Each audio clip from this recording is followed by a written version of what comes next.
Everyone, welcome to Edupre with Karishma. And आज हम start करने जा रहे हैं एक न्यू चैप्टर जिसका नाम है मनी एंड क्रेडिट। तो मनी एंड क्रेडिट वाले चैप्टर में हम समझने वाले हैं कि मनी का मतलब क्या होता है, फॉर्म्स ऑफ मनी के बारे में हम जानने वाले, और हम ये जानने वाले हैं कि हम मनी का यूज़ क्यों करते हैं, पहले जो मनी नहीं था तब हम क्या यूज़ करते थे, एंड देन उसके बाद हम क्रेडिट टर्म को भी अच्छे से समझने वाले। तो चैप्टर बहुत ज़्यादा इंटरेस्टिंग होने वाला है और आपको ये जानकर भी बहुत मज़ा आएगा क्योंकि ये चीज़ें हमारी डेली लाइफ में हमेशा यूज़ होती रहती हैं। तो चलिए इस चैप्टर को स्टार्ट करते हैं और सबसे पहले हम समझते हैं कि व्हाट इज़ मनी, मनी का मतलब क्या है। देखिए, अगर मैं सिंपल भाषा में आपको बताऊँ ना, तो money is a medium of exchange, यानी कि पैसे एक ऐसी चीज़ है जिसके बदले में ना हम चीज़ खरीद सकते हैं। इस चीज़ को ना एक एग्जाम्पल से समझते हैं। मान लीजिए कि आपको ना 20 रुपीज़ वाला पेन चाहिए, तो आप जाओगे स्टेशनरी, वहाँ जो शॉपकीपर होंगे आप उनको पैसा दोगे एंड वो देन आपको पेन दे देंगे। तो यहाँ पर अगर आप देखोगे ना, तो मनी एक इंटरमीडिएट यानी कि बीच की चीज़ का काम कर रहा है, एंड जिसी की वजह से हम मनी को बोलते हैं कि it is an intermediate in the exchange process, और उसी की वजह से हम उसे क्या कहते हैं, मीडियम ऑफ एक्सचेंज। अब आगे बढ़ते हैं हम। अब आप लोगों के माइंड में एक डाउट आ रहा होगा कि हमें पैसे की ही क्या ज़रूरत है, हमें हमेशा पैसे ही क्यों चाहिए एक्सचेंज करने के लिए, क्यों ना हम चीज़ के बदले चीज़ को ही हम एक्सचेंज कर लें और उसके बदले हमें सामान मिल जाएगा। और यहाँ पर मैं अगर आपको बोलूँ कि ऐसा पहले के टाइम पे होता था, और इसी सिस्टम को हम बार्टर सिस्टम बार्टर सिस्टम भी बोलते थे। अब हम जानते हैं कि बार्टर सिस्टम है क्या। अब आप लोग सोच रहे होंगे कि आखिर पैसे की ज़रूरत है क्यों, क्या हम चीज़ों के बदले चीज़ नहीं खरीद सकते? And the answer to this question is बिल्कुल खरीद सकते हैं, और पहले के ज़माने में ऐसे ही होता था, और इसी सिस्टम को हम बार्टर सिस्टम कहते थे। अब हम जानते हैं कि ये बार्टर सिस्टम होता क्या है। जैसे कि मैंने आपको बताया कि पैसे के आने से पहले ना बार्टर सिस्टम का इस्तेमाल किया जाता था। जैसे कि मैंने आपको बताया कि मनी के आने से पहले लोग बार्टर सिस्टम का इस्तेमाल करते थे, और बार्टर सिस्टम में ना goods are directly exchange for goods, यानी कि चीज़ के बदले ना चीज़ देना होता है।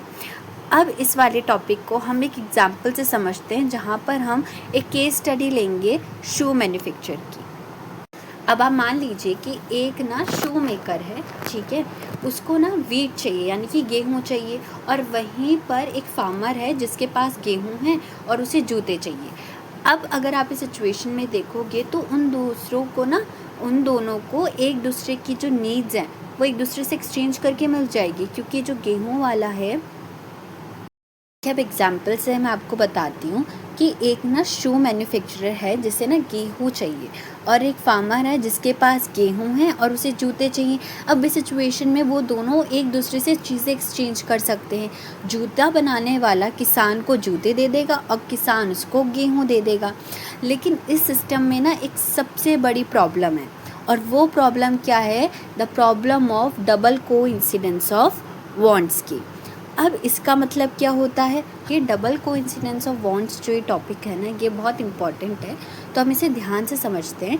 डबल कोइंसिडेंस ऑफ वांट्स का मतलब होता है कि जो चीज़ आप बेचना चाहते हो ना, जैसे जूते बनाने वाले को जो चीज़ बेचनी थी शू, उसी की नीड फार्मर को भी थी, और जो फार्मर जो चीज़ सेल कर रहा था उस चीज़ की नीड उस शू मेकर को भी थी। तो दोनों के अंदर उन दोनों के पास जो चीज़ बेचने के लिए थी ना, उन दोनों की नीड थी।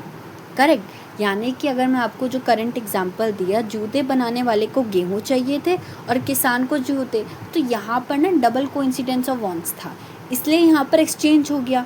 बट वहीं पर अगर मैं आपको बोलूँ कि मान लो आपके पास एक एक्स्ट्रा मैथ्स की बुक है और आपको साइंस की बुक चाहिए, अब आपको एक ऐसा स्टूडेंट ढूंढना पड़ेगा जिसके पास एक्स्ट्रा साइंस की बुक हो और यूज़ मैथ्स की बुक की ज़रूरत हो, और उसे मैथ्स की बुक की ज़रूरत हो, है ना। और ऐसा कॉम्बिनेशन मिलना तो बहुत मुश्किल है, और यही बार्टर सिस्टम का सबसे बड़ा ड्रॉबैक है।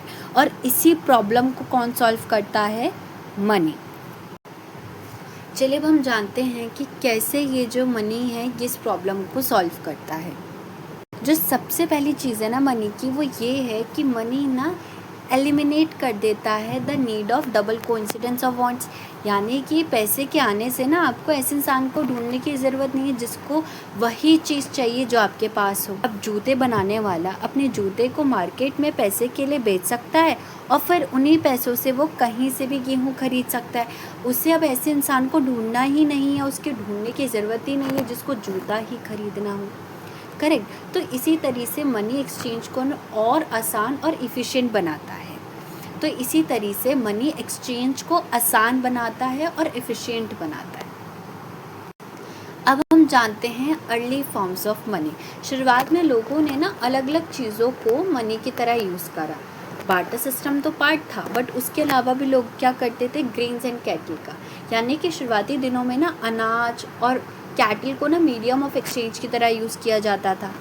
फिर उसके बाद मेटेलिक कॉइन्स, यानी कि धीरे धीरे जो गोल्ड, सिल्वर और कॉपर के जो सिक्के होते थे, कॉइन्स होते थे, उनका इस्तेमाल होने लगा और इनकी एक वैल्यू होती थी और इन्हें कैरी करना भी आसान होता था। करेक्ट। तो ये हमारे क्या थे, अर्ली फॉर्म्स ऑफ मनी। तो आज हमने क्या सीखा, मनी एक मीडियम ऑफ एक्सचेंज है। पहले बार्टर सिस्टम था जिसमें चीज़ के बदले चीज़ आप एक्सचेंज करते थे।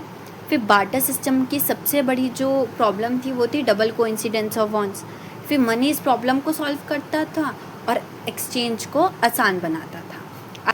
आई होप आप सबको ये टॉपिक अच्छे से समझ में आ गया होगा। अगर आपको कोई भी डाउट हो तो ज़रूर आप कमेंट सेक्शन में बताइएगा। Keep learning. Bye bye.